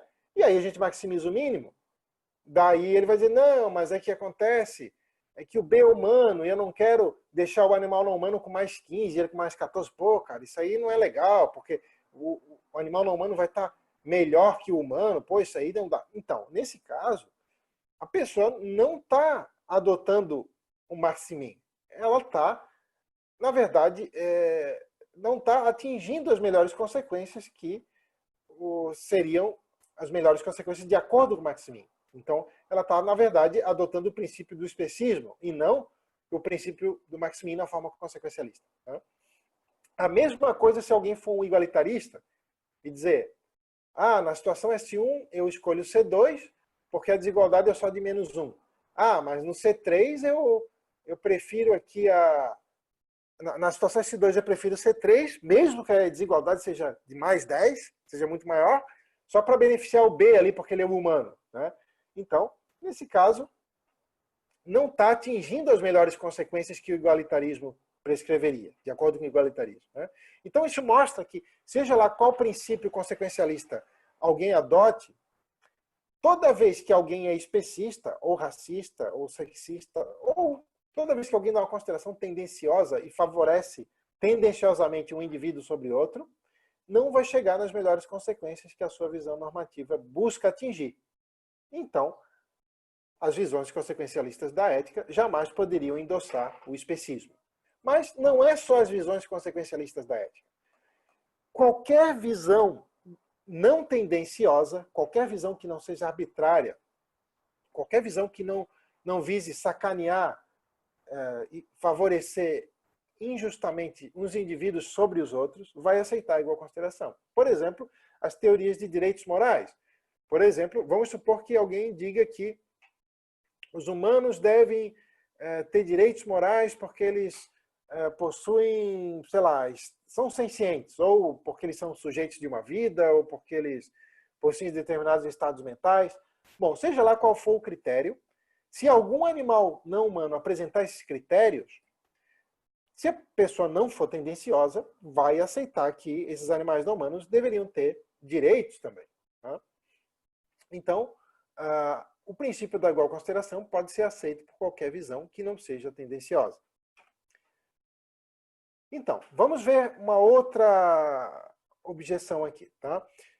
Muitas vezes se diz que, dando igual consideração a todos os seres sencientes, então, que aí não temos um guia para resolver conflitos de interesses. Né? Porque daí toda decisão que a gente tomar sempre vai prejudicar algum ser senciente, então a gente não poderia fazer nada. Mas não fazer nada também termina em alguns seres sencientes sendo prejudicados com a nossa omissão. Como é que a gente faz? Bom, na verdade, a igual consideração não implica que a gente não pode, nunca está justificado a prejudicar um ser senciente. Como vimos, uma coisa é aceitar a igual consideração, é aceitar a exigência de inversão, que é manter que aquela é a decisão correta, seja lá quem for prejudicado, seja lá quem for beneficiado. Tá? É manter um grau de imparcialidade, de não ser tendencioso. Isso é diferente de dizer que nunca é justificado prejudicar alguém, como vimos naqueles exemplos anteriores, esses exemplos aqui, da situação S1, S2, alguém vai sair prejudicado e alguém vai sair beneficiado, seja lá o que a gente escolha. Mas tudo isso está de acordo com a igual consideração. Tudo que a igual consideração diz é que a gente não pode ser tendencioso na hora de determinar qual é o peso do bem de cada indivíduo. Isso depende da magnitude dos prejuízos e benefícios. Tá? Não depende de quem é o indivíduo. Tá? Tudo que o princípio da igual consideração quer é evitar que a gente favoreça tendenciosamente alguns indivíduos sobre outros. Tá? E não é um princípio que diz que é sempre errado prejudicar alguém, até porque toda e qualquer decisão que a gente tomar, a gente vai prejudicar alguém, seja por ação, seja por omissão, por deixar de ajudar, porque a gente não tem tempo, nem tem como, não tem poder para ajudar todos os que precisam a todo momento. Então, o princípio da igual consideração tem um guia, sim, para lidar com conflitos de interesse. E esse guia é dado pelas próprias teorias normativas que adotam a igual consideração. Tá? Cada uma dessas teorias normativas da ética vai dizer que a ação correta é essa ou aquela. A gente viu 3 exemplos: o utilitarismo, o maximin e o igualitarismo. Tá? Então, tudo que eu quero mostrar aqui é que, seja lá qual visão de ética você acha mais plausível, se ela não é tendenciosa, você vai aceitar a igual consideração e vai ter já nessa própria teoria normativa um guia para determinar o que fazer quando tiver conflito de interesse ou qualquer outra decisão prática. Tá? Então, muito importante, o princípio da igual consideração diz que existem critérios relevantes e irrelevantes, não apenas para saber quem considerar, mas também para saber o grau de consideração, para estabelecer, por exemplo, o grau de prioridade que a gente deveria dar a alguém. Então, a gente já tem aí um guia, né? Para quando não conseguimos, por exemplo, ajudar todos, ou quando temos que escolher prejudicar esse ou aquele. E dá para distinguir que critérios relevantes e irrelevantes quanto a isso também. Então, por exemplo, vamos supor que a gente tem que determinar, vamos supor que cada um de vocês está na direção de um hospital e tem que determinar critérios de qual é a prioridade no atendimento emergencial. Quem é que passa na frente na fila se chegar desse ou daquele jeito, né? Então vamos ver. Vamos supor que vocês recebem 2 propostas, tá? Vem na caixinha de sugestões lá. A primeira proposta diz o seguinte: quanto mais grave a enfermidade, maior a prioridade. Tá? Essa é a primeira proposta. E a proposta 2 diz o seguinte: quanto menor o número de letras no nome, maior a prioridade. Poxa, dá de ver claramente que a primeira proposta se baseia em um critério relevante para a prioridade. Por quê? Porque uma emergência do hospital tem justamente a ver com a gravidade da situação de cada um. Tá? E a proposta 2 dá de ver claramente que se baseia num critério completamente irrelevante. Tá? Porque o número de letras no nome não tem nada a ver com a necessidade de se atender alguém em um hospital. Então, isso coloca um grande ponto de interrogação naquela ideia de que em ética é tudo muito relativo, muito subjetivo, qualquer critério vale. Né? Bom, acho que se alguém não fosse atendido numa emergência do hospital por ter um número, um nome muito, muitas letras, né? Ia ficar com muita raiva. Né? Então, na prática, ninguém aceita essa ideia de que todo critério é igualmente arbitrário. Tá? Então, o especismo, tá? Ele é como aquele critério lá do número de letras do nome, porque assim como o número de letras do nome, ele não determina a magnitude de prejuízo e de benefício ao qual alguém estaria sujeito. Tá? Então, vejam que nesse exemplo da emergência do hospital aqui, se alguém adota o critério do número de letras no nome, ele não está desconsiderando totalmente as pessoas que chegam na emergência. Não, eles dizem, não, todo mundo vai ser atendido. Só que quem tem o nome aí, Ana, José, João, passa na frente. Mas os caras que têm um nome assim, tipo Epaminondas, um nome muito grande, ficam lá no final da fila. Bom, dá para ver claramente que é um critério injusto, tá? Mas ele dá alguma consideração. Então vamos supor que alguém dissesse o seguinte, eu não estou sendo injusto, porque eu dou alguma consideração, eu só não dou prioridade àqueles que têm nome muito grande. Bom, a gente ainda assim diria, não, é muito injusto. Então, isso mostra que, se alguém falar, a gente tem que dar alguma consideraçãozinha aos animais não humanos, mas não uma igual consideração, e isso não é injusto. Não, o mesmo exemplo mostra que é, porque a espécie a qual alguém pertence não determina a magnitude dos prejuízos e benefícios. Então, a conclusão é de que não temos justificativa para não dar igual consideração a todo ser senciente, independentemente da espécie. Essa, como eu disse, é uma conclusão altamente contra-intuitiva, mas, como eu expliquei na primeira aula, pensamento crítico existe justamente para avaliar quais das nossas intuições se mantêm de pé após um exame crítico e quais delas são preconceitos. Né? Então, essa ideia, apesar de amplamente difundida e ser altamente intuitiva, de que os humanos importam mais, parece que é claramente um preconceito e uma forma de discriminação. Então, o especismo não se resume a desconsiderar totalmente. Ele acontece também quando se dá uma consideração menor a níveis de prejuízo e benefícios similares em indivíduos de espécie distinta. Tá? Isso não quer dizer que a gravidade da situação de alguém tenha que ser necessariamente o único critério relevante para a prioridade. Temos outros exemplos de critérios que podem ser relevantes. Por exemplo, o quanto de benefício poderia ser feito a cada indivíduo. Né? Então, por exemplo, vamos supor que a gente tenha que escolher S1 ou S2. Nós estamos agora em S0, que nós temos o indivíduo A com menos 50 e o B com menos 49. Né? Todos os dois estão com muito sofrimento, só que o A está leve, um pouquinho mais de sofrimento, né? Levemente maior.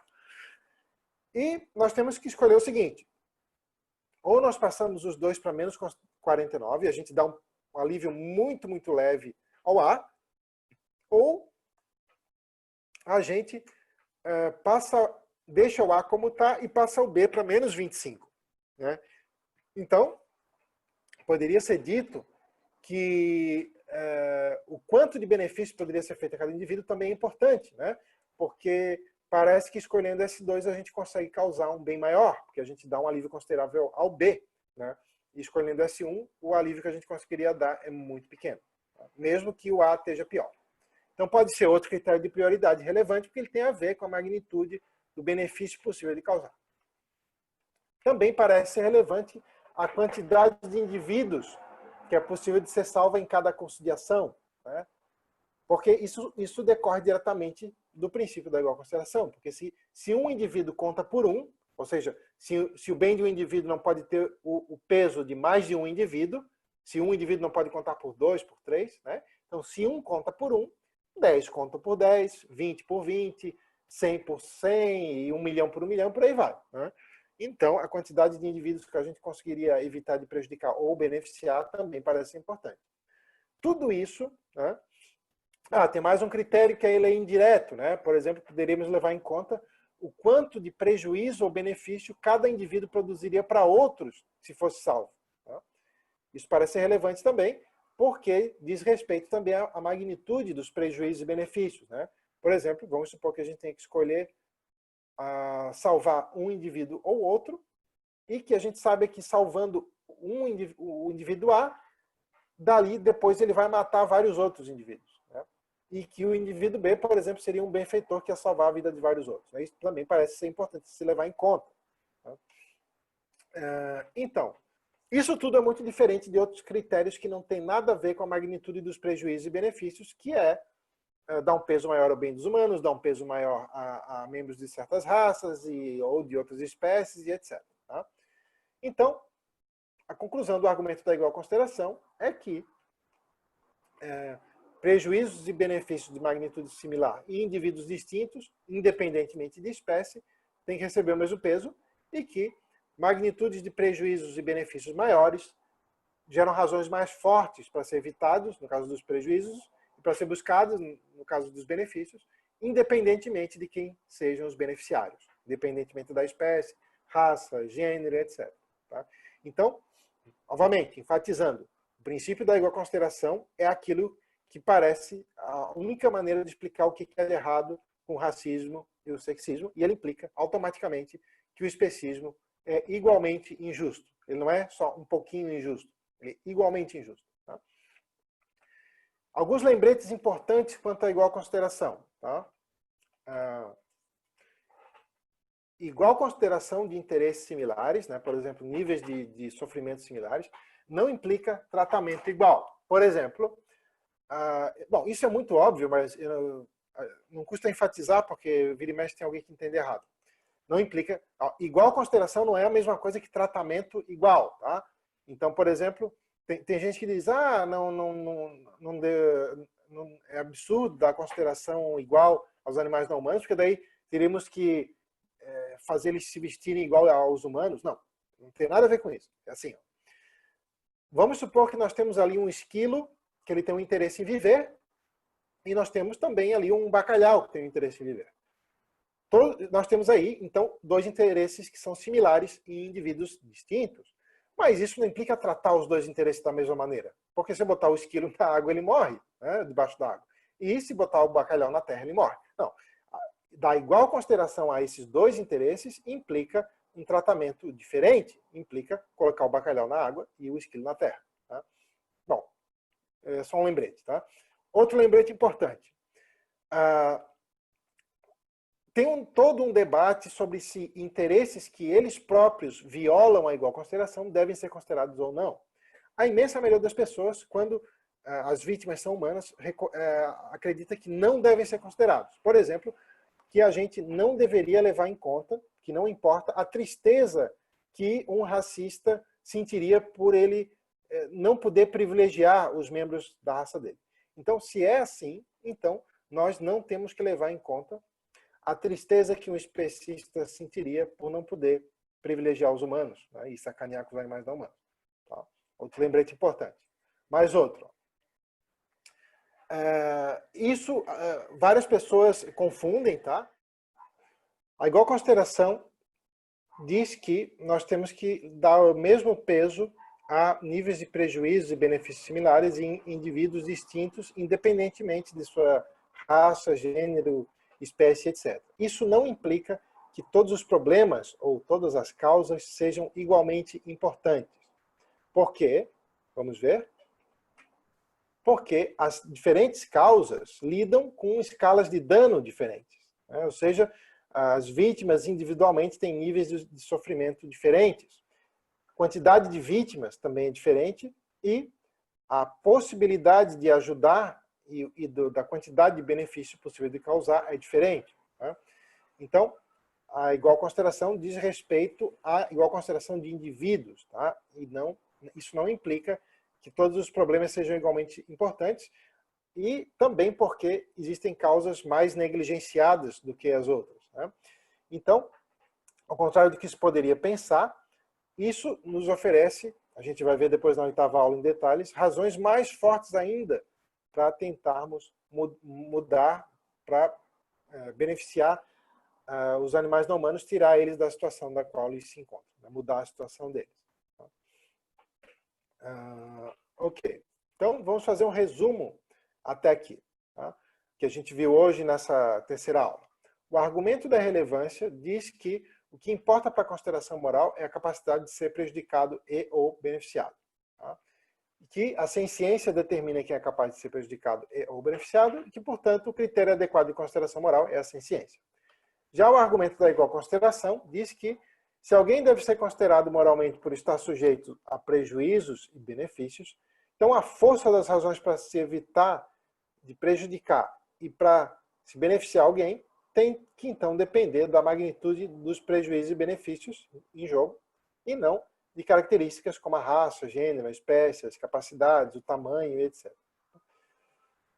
Bom, agora nós vamos ver um terceiro argumento a favor da consideração dos seres sencientes, que é o argumento da imparcialidade. O argumento da imparcialidade, ele visa responder se é ou não justa a situação da qual padecem os animais não humanos. Ele vai chegar nas mesmas conclusões que chega o argumento da igual consideração, mas o procedimento é diferente. Então, o argumento ele surge de um experimento mental que diz o seguinte. Tá? Esse experimento mental ele é uma adaptação do experimento mental do véu da ignorância e da posição original, que eles estão presentes aí na obra do John Rawls, que escreveu uma teoria da justiça em 1971. Mas por que é uma adaptação desse exemplo e não é o exemplo original? Né? Qual é o motivo dessa adaptação?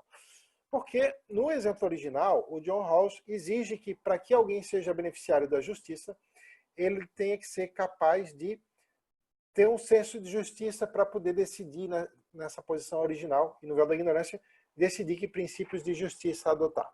Tá? E como a gente viu nas defesas do especismo, né, não faz sentido essa ideia de que para alguém ser capaz de ser injustiçado é preciso ter um senso de justiça. Né? Vou dar novamente esse exemplo, eu acho que eu dei esse exemplo na primeira ou segunda aula.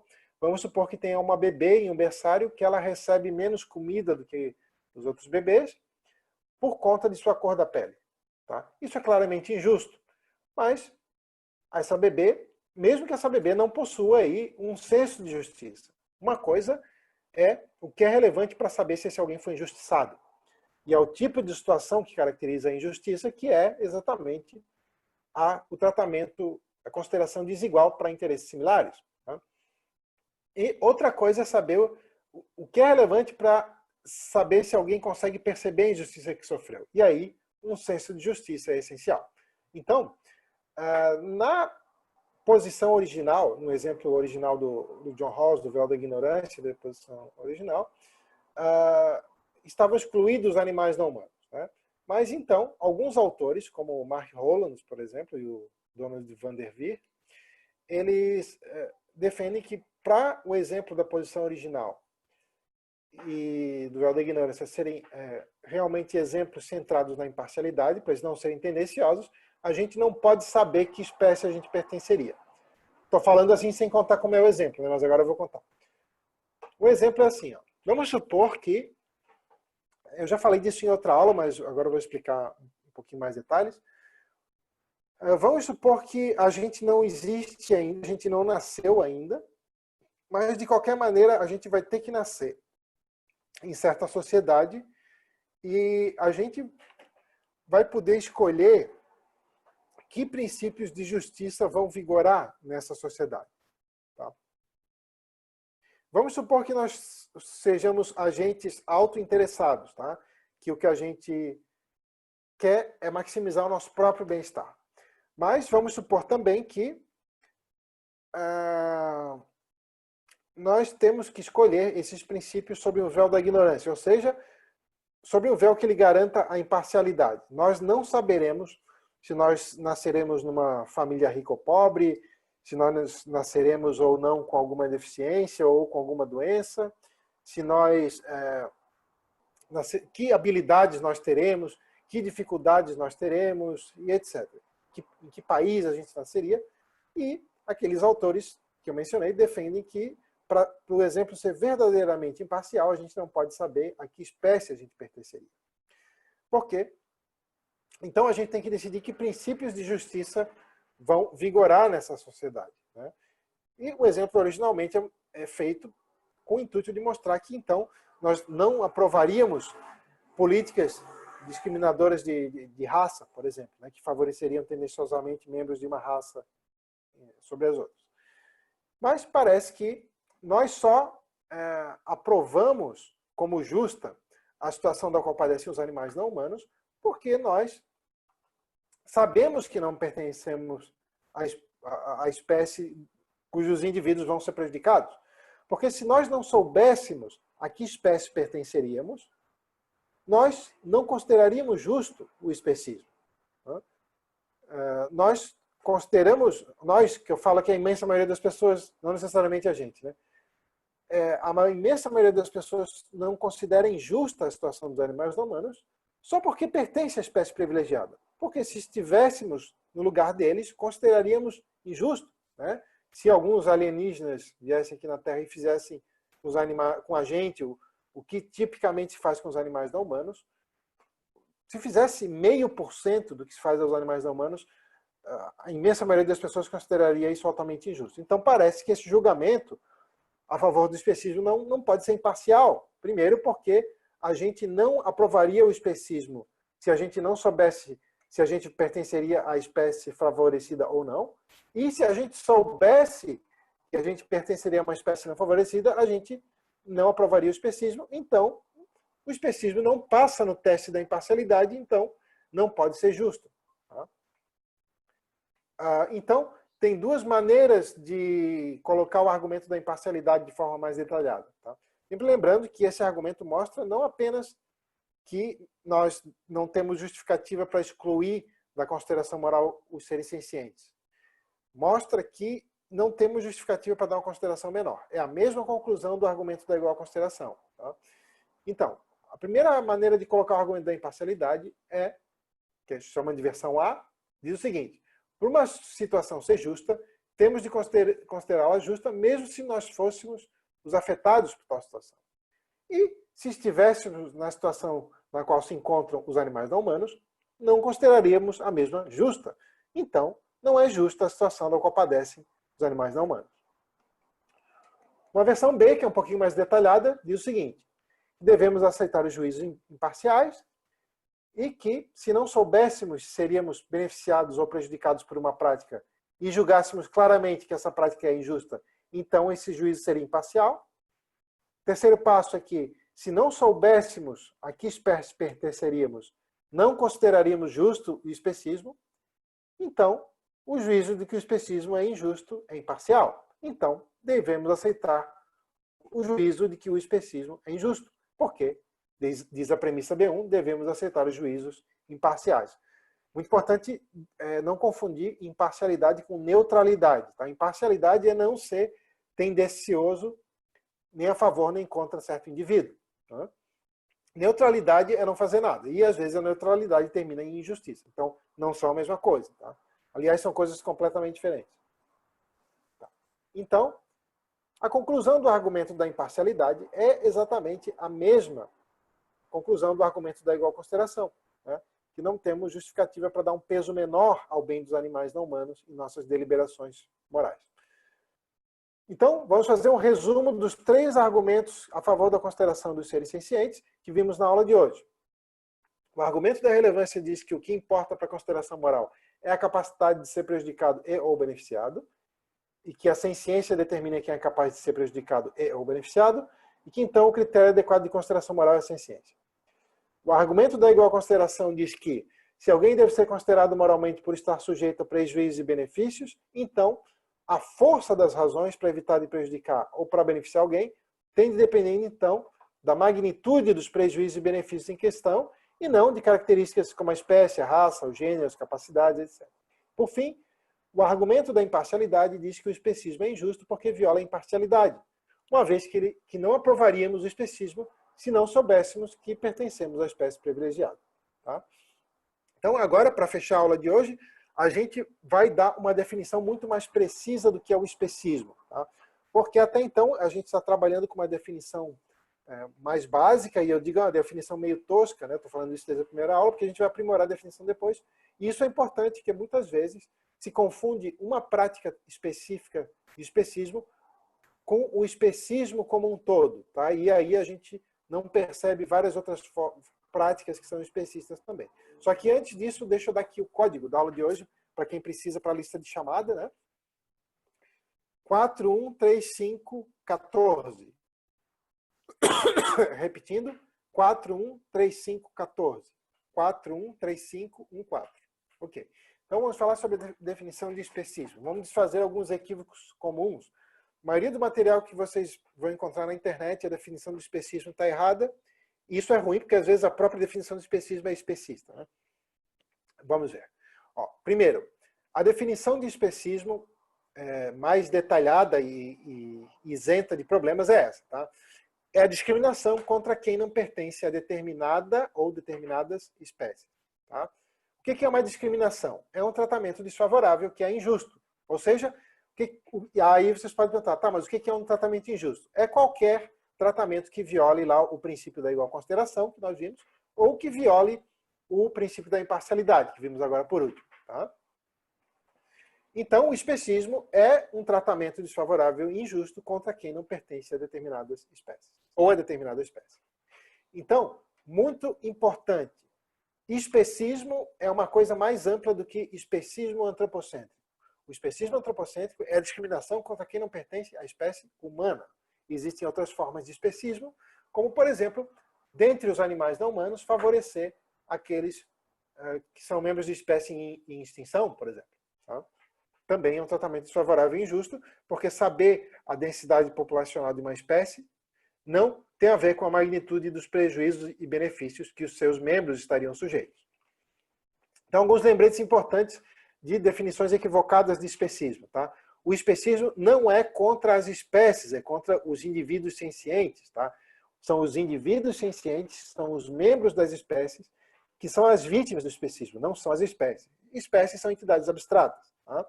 Então, por exemplo, existem visões que afirmam o seguinte, todas as espécies são igualmente importantes para a manutenção do todo. Né? Tem certas visões ambientalistas que afirmam isso, por exemplo, alguns proponentes da ecologia profunda. Isso não é uma rejeição do especismo. Tá? O especismo, rejeitar o especismo seria dizer que todo ser senciente, independentemente de espécie, deve receber igual consideração. O que está se falando ali é sobre o valor instrumental de espécies. Lembrem, o especismo não é contra espécies. As vítimas do especismo são os indivíduos.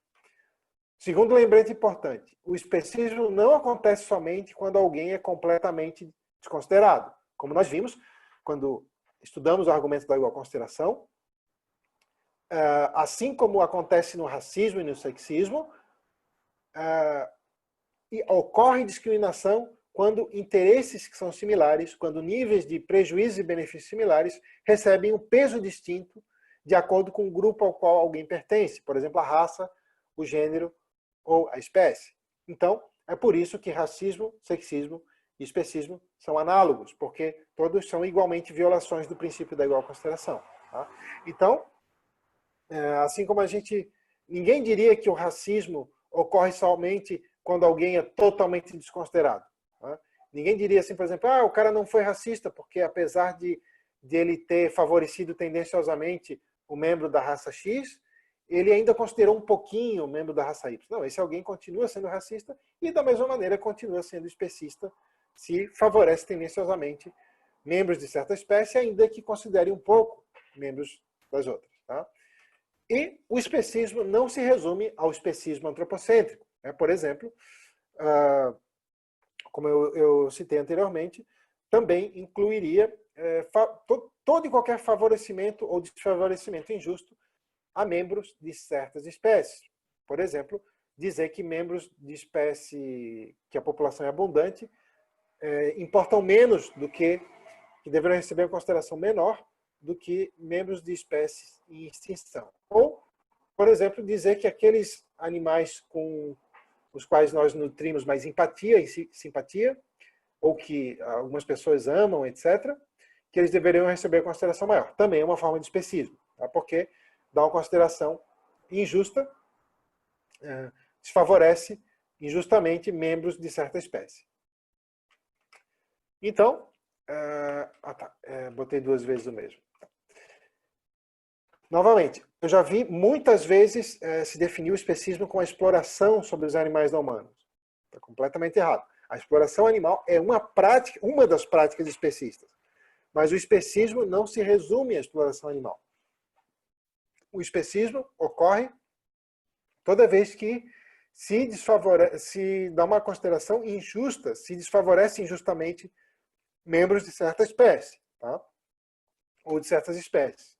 Tem muitas outras práticas especistas que não envolvem exploração. Por exemplo, a imensa maioria das pessoas aceita que devemos ajudar humanos quando são vítimas de doenças ou de acidentes de causas naturais, mas diz que não deveríamos ajudar os animais não humanos se o que os afeta não são práticas humanas. E isso também é especismo, ainda que não envolva exploração, porque está dando um peso distinto a interesses similares de acordo com a espécie da vítima. E por último, o especismo não acontece somente quando o motivo dado para discriminar é o próprio fato de se pertencer a certa espécie. Tá? Isso é uma das defesas do especismo, que a gente viu na aula passada, que é a defesa definicional. Diz o seguinte, olha, os animais, por exemplo, os animais não humanos importam menos porque eles não são humanos. Tá? Mas seria especista se o critério fosse outro, que não o próprio pertencimento a certa espécie. Por exemplo, se alguém dissesse o seguinte, os animais não humanos importam menos porque eles não são capazes de raciocínio abstrato, ou porque eles não possuem uma linguagem, ou porque eles não foram feitos à imagem e semelhança de Deus. Seja lá qual for o motivo, se ele é um critério irrelevante para a consideração e para o grau de consideração, continua sendo especismo, mesmo que não seja o próprio fato de se pertencer a certa espécie. Tá? Então, nós não devemos confundir o especismo com os motivos oferecidos para se defender o especismo. São duas coisas diferentes. Então, finalizamos a aula de hoje. Vimos 3 dos argumentos principais em defesa da consideração moral dos animais humanos, que é o argumento da relevância, o argumento da igual consideração e o argumento da imparcialidade. E vimos na aula anterior também o argumento da sobreposição das espécies, que é um dos argumentos principais também. E na próxima aula vamos ver objeções a todos os argumentos que eu defendi hoje aqui, muitas objeções. Tá? Que tentam apontar problemas com esses argumentos e como é que se responde, quais são as possíveis respostas. Tá? Então, muito obrigado. Quem tiver dúvidas pode enviar lá no Moodle, né, para a gente responder. E agradeço novamente o interesse de vocês. Muito obrigado, até a semana que vem.